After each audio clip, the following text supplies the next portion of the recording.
Alright, বলিউডে মুক্তি পেয়েছে দুটি মোস্ট অ্যাওয়েটেড সিনেমার ট্রেলার। একটি জন আব্রাহামের সত্যমেব জয়তে 2। সিনেমাটার ট্রেলারে দেখা যায় চারদিকে জন্ম, জনই নেতা, জনই পিতা, জনই ভিলেন, জনই নায়ক।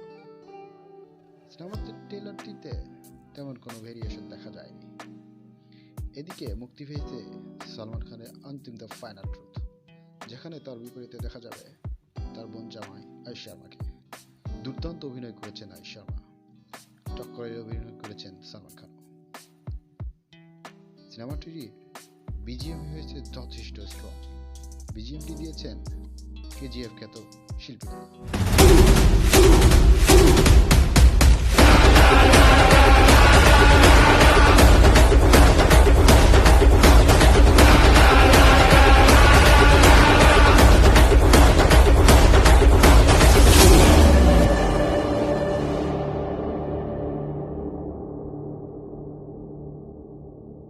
সাবস্ক্রাইব আওয়ার চ্যানেল, আমাদের চ্যানেলটি সাবস্ক্রাইব করুন।